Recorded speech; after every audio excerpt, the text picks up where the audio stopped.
Have you ever had someone look you in the eye and say, "We're just friends," but their actions told a completely different story? I didn't understand it at first. I thought friendship was simple, clear, safe. But the night she saw me laughing with another girl across the room, and her smile disappeared, I realized feelings don't always follow rules. And sometimes, the most powerful thing you can do in a confusing situation is choose kindness. Before we begin, take a moment to subscribe to your channel name, like this video, and share your thoughts in the comments. Have you ever been stuck between friendship and something more? I'd love to hear your story. Now let me tell you mine. Her name was Emily. We met during freshman year at a small college in Ohio. It was the kind of campus where everyone passed the same brick buildings and coffee shops every day. You couldn't avoid running into people, and maybe that's why Emily and I became close so quickly. She was funny without trying. The kind of person who could make a boring Tuesday feel like a mini adventure. We studied together, grabbed late-night pizza, complained about exams, and walked around campus talking about everything from childhood dreams to future fears. Somewhere along the way, I caught feelings. It wasn't dramatic. No fireworks. Just a quiet realization that I looked forward to her texts more than anything else. That when something good happened, she was the first person I wanted to tell. So one cold November evening, sitting outside the library with the wind biting at our faces, I told her. She looked at me for a long moment, then sighed gently. "I care about you," she said. "But we're just friends. I don't want to ruin what we have. Just friends." Those two words felt heavier than they should have. But I nodded. I smiled. I told her I understood. Because I did care about her. And I didn't want to lose her either. So I decided something that night: I would respect her feelings. I would stay her friend. And I would do it without resentment. It wasn't easy. There were days when I had to swallow my pride. Days when she talked about other guys she found attractive. Days when my chest tightened, but I still listened, because that's what friends do. But I also noticed something strange. Whenever I mentioned another girl, someone from class or a friend from back home, Emily's tone would shift. She'd go quiet. Or suddenly change the subject. Once, when I told her I might ask a girl from my biology lab out for coffee, she laughed in a way that didn't sound real. "Wow," she said. "That was fast." I brushed it off. Maybe I was imagining it. Then came the night everything changed. It was a Friday, and a group of us went to a small off-campus party. Nothing wild. Just music, snacks, and too many people crammed into a tiny apartment. I ended up talking to a girl named Sarah. She had this easy smile and asked thoughtful questions. We laughed about how terrible the playlist was. For the first time in months, I felt light. Not confused. Not stuck. At some point, I glanced across the room and saw Emily watching us. She wasn't smiling. Her arms were crossed, her jaw tight. When our eyes met, she looked away quickly. Later that night, she barely spoke to me. She left early without saying goodbye. The next day, my phone buzzed. "Can we talk?" We met at our usual spot near the campus fountain. The water was frozen over, winter settling in hard. She didn't waste time. "So, you and Sarah?" she asked. "We just talked," I said. "That's all."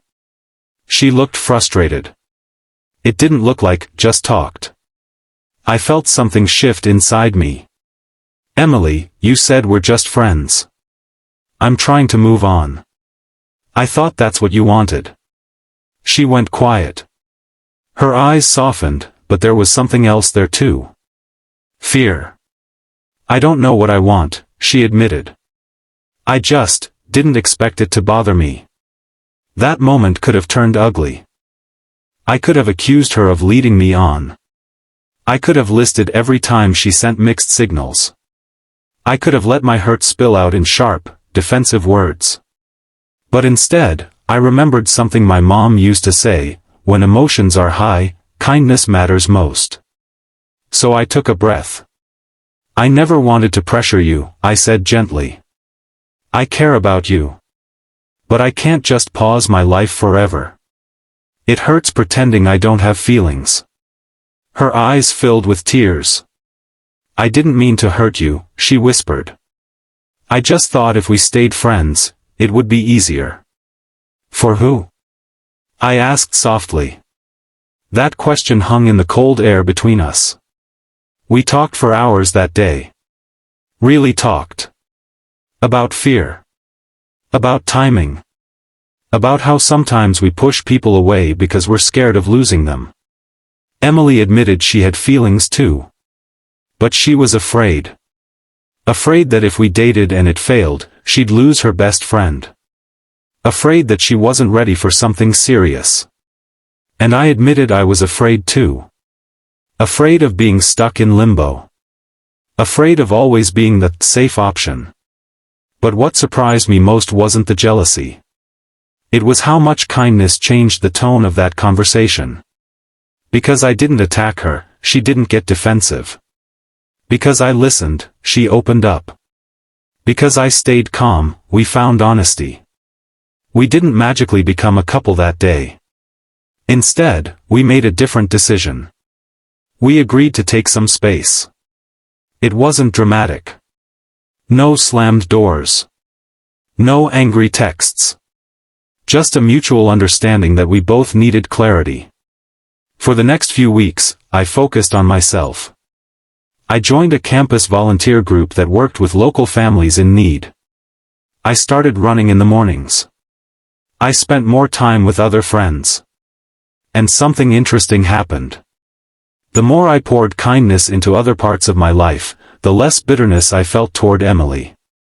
I realized she wasn't a villain. She was human. Confused. Scared. Just like me. One afternoon, while helping at a food drive, I saw a little boy hug his mom because someone had handed them a box of groceries. That simple act meant everything to them. It reminded me that kindness isn't weakness. It's strength. It's choosing grace when your ego wants revenge. A month later, Emily reached out again. We met for coffee.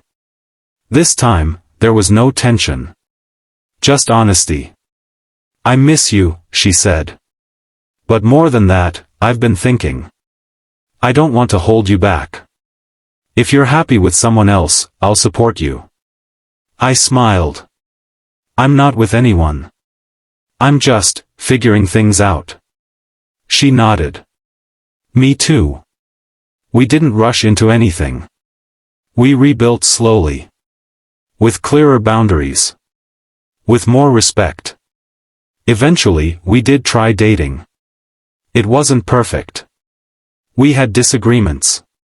We had awkward moments. But we also had something stronger than before: mutual understanding. And here's the part that matters most. Even if we hadn't ended up together, I'm proud of how I handled it. Because kindness protected my peace. I've seen so many friendships and almost relationships explode because pride took over. Because someone needed to win the argument. Because jealousy turned into cruelty. But when she said, "We're just friends," and later got jealous, I had a choice. I could have mocked her feelings. I could have made her regret it. Instead, I chose empathy. And that choice changed everything. Sometimes, people don't realize what they feel until they see it slipping away. Sometimes, they say, "just friends," because it feels safer than risking their heart. That doesn't mean you should ignore your own needs. Boundaries matter. Self-respect matters. But you can hold your boundaries with kindness. You can say, "This hurts me," without saying, "You're a terrible person." You can walk away without burning the bridge. Looking back now, I don't just remember the jealousy or the confusion. I remember the frozen fountain. The long conversation. The courage it took for both of us to admit we were scared. And I remember how choosing kindness didn't make me weak. It made me stronger. So if you're in a situation where someone says they're just a friend, but acts like more, don't respond with anger. Pause. Listen. Speak honestly. And above all, stay kind. Because at the end of the day, kindness isn't about getting the girl or the guy. It's about becoming the kind of person you're proud to be. And trust me, whether love works out or not, that's something no one can take away from you. If this story touched you, share it with someone who needs to hear it. And remember, a little kindness can turn even the most confusing moments into something meaningful.